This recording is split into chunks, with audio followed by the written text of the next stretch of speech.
你眼前嗰架車係 Tesla 特斯拉嘅 Model Y， 你眼前呢啲花就係龍船花。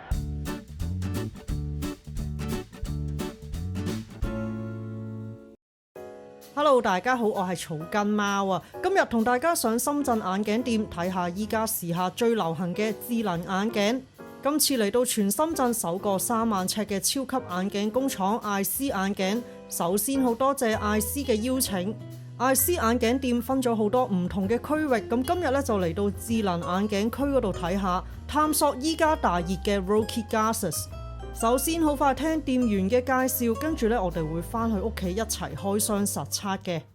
Hello， 大家好，今日咧同大家介紹一下我哋鋪頭嘅最新嘅 Rokit 嘅智能眼鏡。呢個咧係有咩功能咧？係而家最新嘅翻譯啊、聽歌啊、打電話呢啲全部有晒㗎。咁我哋而家可以先睇下佢出邊呢個眼鏡個款式，佢係一個全框嘅，前邊咧係有一個攝像頭啦。之後咧佢呢個鏡框入邊咧，佢係有加咗一個淡色，就係我哋男仔咧同埋女仔咁樣戴咧，佢係有啲鬆緊可以自己去調整嘅。咁之後咧，我哋柄呢度嘅位置，佢後邊靠近我哋耳仔呢個位置咧，佢有一個喇叭，就係我哋聽歌啦、打電話呢啲全部都係冇乜問題，佢係呢度出聲嘅。咁之後我哋鏡框入邊咧，呢度係有個鼻套，佢呢度咧都有送一個普通嘅鼻套可以備用㗎。咁佢呢個咧可以調翻鬆感，跟翻我哋每個人咧佢嘅鼻型咧，佢呢度係調翻高啲啦，調翻低啲啦，佢全部都係可以咁樣調整得到㗎。聽店員講啦，呢副眼鏡咧就支援廣東話嘅，香港區用戶亦都可以下載到繁體官方應用程式。目前最多人用嘅咧就係翻譯功能啊，即時語音翻譯定係文字翻譯都冇難度。咁究竟呢副眼鏡係點樣操作嘅呢？好啦，我哋翻嚟屋企一齊開箱啦。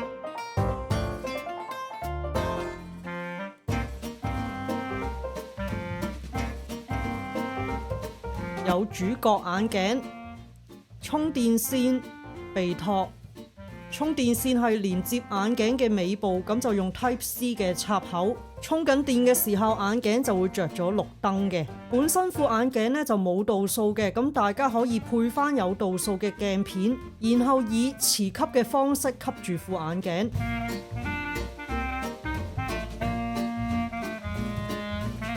咁吸咗落去咧都幾穩陣嘅，咁同埋外表望落去咧都算係幾自然。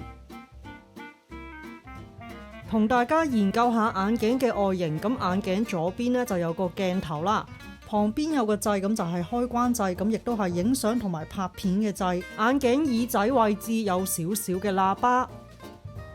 雖然鏡片某啲角度呢係會睇到有個好似數碼咁嘅螢幕，不過呢要好近距離同埋某啲角度睇先至睇到嘅。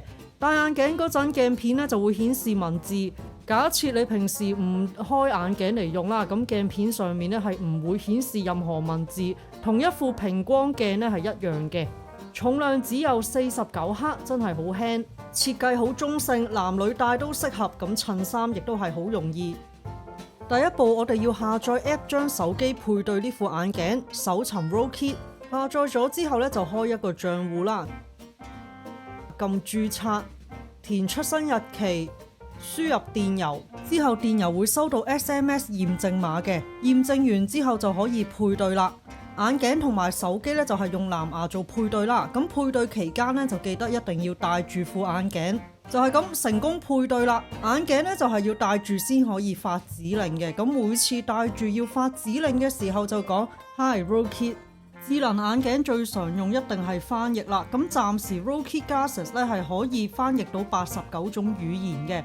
只要將眼鏡望埋去嗰啲文字上面，就可以叫 Rokit Glasses 進行翻譯。以下係你眼前有頁英文內容嘅繁體中文翻譯。Dancebox Network 多頻道網絡 MCN 呢個詞係指一種新嘅商業模式，圍繞住有影響力嘅 YouTube 創作者。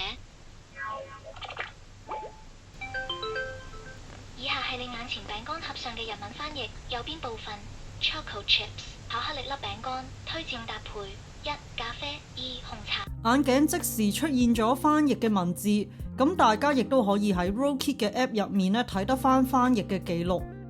翻譯電影一樣 OK。如果你睇到某件物件唔知係咩嚟嘅話呢，都可以問 Roki Glasses。眼前呢架車係咩牌子同埋咩型號？你眼前嗰架車係 Tesla 特斯拉嘅 Model Y， 特徵好明顯，車頭有 Tesla 標誌，車身設計流線型，係一款純電動 SUV。Model Y 係 Tesla 比較受歡迎嘅型號之一，主打空間大。問地方。我眼前呢個建築物係乜嘢嚟㗎？你眼前嗰個好搶眼蛋形嘅建築物，其實就係香港科學園嘅金蛋。呢個建築物係科學園嘅地標之一。想問下眼前嘅係咩花？你眼前呢啲花就係龍船花，學名 Ixora chinensis， 又有人叫佢仙丹花。龍船花好適合香港氣候，耐熱又容易打理。有時某啲問題你唔一定要望住啲物件啊，可以好隨意咧就問啦。例如 ，Hi Roki， 想問下今日恒生指數係點？今日恒生指數最新走勢大致如下：前收市價26,433.70，開市26,508.75。之前我曾經拍過幾集嘅 AI 應用程式分享，嚴格嚟講 Roki Glasses 咧就好似一個 AI 程式一樣，不過 AI 嘅答案咧就顯示喺鏡片嗰度。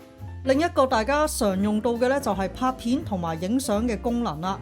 撳一下旁邊嘅掣，咁 Roki Glasses 咧就會影低你眼前嘅畫面，又或者長撳個掣 ，Roki Glasses 咧就會幫你眼前嘅畫面拍片啦。呢個就係低光環境之下嘅影片質素。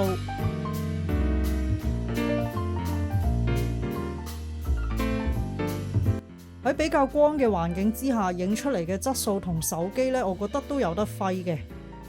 影完相拍完片呢，就可以喺翻個 app 入面媒體嗰度呢，就見到有檔案待導入啊。之後 Roki Glasses 呢，就會將你拍咗嘅影片啦，又或者相片儲存喺你嘅手機 app 入面。個 app 入面咧可以進行一啲設定嘅，例如大家可以揀眼鏡用邊個 AI， 設定男聲女聲、影相嘅相片尺寸、影片畫質等等。一句到尾就係簡單易用，對 AI 啊或者智能裝置陌生嘅朋友都唔需要擔心嘅。戴上副智能眼鏡只需要發出指令同埋打開個 app 咧就用到噶啦。另外，由於你部電話同眼鏡已經藍牙連接，所以有人打電話嚟，眼鏡嘅畫面咧就會顯示俾你睇邊個打電話嚟。你可以拍一拍鏡框聽電話，講電話嘅過程就好似用緊藍牙耳機一樣，冇分別啊。另外，眼鏡仲有其他功能比較適合商務人士，例如記錄會議、顯示廣告。總之，休閒定係商務，呢副眼鏡咧都幫到手。最後同大家總結下啦，自從 AI 普及之後，智能眼鏡嘅實用性咧真係高好多啊！對於需要商務出行又或者讀書用途嘅話，智能眼鏡的確係事半功倍嘅。暫時對我嚟講最常用咧就係翻譯啦，咁翻譯嘅速度咧真係又快又準，而且支援多國語言。如果將來鏡頭可以去到 4K 咁高清，加上咧有防震功能嘅話，話唔定可以取代到依家嘅運動相機。由於眼鏡都係要戴住先至可以睇到文字同埋感受到嗰個效果啊，所以建議大家咧就直接上艾斯眼鏡嗰度親身體驗下。艾斯全場有過千款眼鏡，仲會定期有新款上架，最平嘅框28蚊去到98蚊、168蚊等等，唔同嘅價錢都有。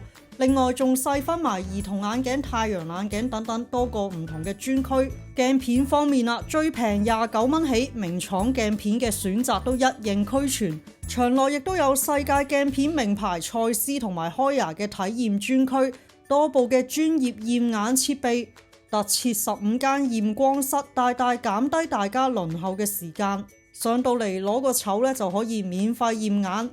等候驗眼期間，大家都唔使怕悶嘅，可以喺場內唔同嘅角落同藝術品打卡，又或者去休息區免費嘆按摩椅，去茶水區免費任飲任食。佢哋真係超有心啊，專登提供好多啱香港人口味嘅飲品。拎眼鏡嗰陣呢，亦都有專區專人服務，分流做得好好。踏入11月，艾斯眼鏡有5重優惠啊，當中包括人民幣對港幣1對1，相當於打咗個92折。本身啲眼鏡已經好抵啊，有埋匯率1對1嘅優惠，真係更加抵。交通方面啊，大家喺會展中心站嘅 E 出口出，上樓梯之後左轉，見到麥當勞之後一直行，然後上扶手電梯之後轉左，見到時裝店之後轉右，跟住你會見到中原地產嘅，我哋喺中原地產旁邊嗰個入口入去，搭 lift 直上6樓，咁就嚟到艾斯眼鏡啦。有興趣嘅朋友記得上嚟體驗下智能眼鏡啦。咁今日嘅影片都差唔多，我哋下條片再見。